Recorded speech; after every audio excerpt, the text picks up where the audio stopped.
يا مساء الفل عليكم، عاملين ايه؟ عايزه اقول لكم جمعه مباركه عليكم، وما تنسوش ان انتوا تقراوا سوره الكهف وتصلوا على النبي عليه افضل الصلاه والسلام وتدعوا باللي انتم عايزينه وما تنسونيش كده من دعائكم.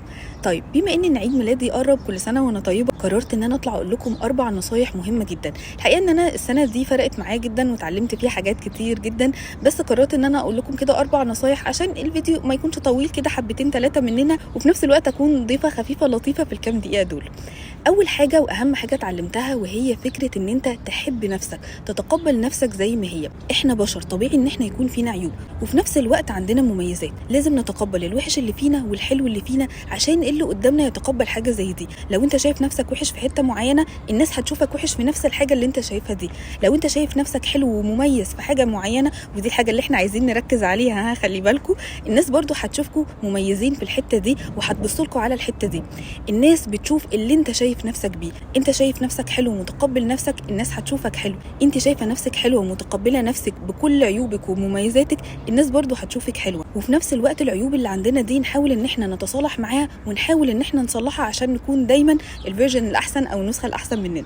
تاني نصيحة، وان انت تتعلم حاجة جديدة. الحياة والروتين اليومي بتاع الحياة بيخلينا دايما كده يعني ماشيين في ساقية كده، مش عارفين ان احنا نخرج منها. حاولوا تتعلموا حاجة جديدة، مهارة جديدة انتوا نفسكم ان انتوا تتعلموها، حاجة جديدة تفيدكم في شغلكم، تفيدكم في الحياة بتاعتكم. اهم حاجة تكون حاجة تضيف لكم وتطور لكم من شخصيتكم.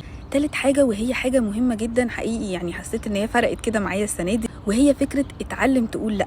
كلمة لا مش عيب ان احنا نقولها. اوقات كتير لما كنت باجي افكر احس ان الكلمة لا يعني هزعل كده الشخص اللي قدامي. طب ما هو اوقات كتير الناس اللي قدامنا بتزعلنا وبتيجي علينا، فاللي هو اتعلمي انت كمان تقولي لا. يعني هي لا دي هتعمل ايه؟ بالعكس، هو لا دي في موقف معين انت هتمنعيها او هتقولي لا على حاجه انت مش راضيه عنها او انت مش راضي عنها.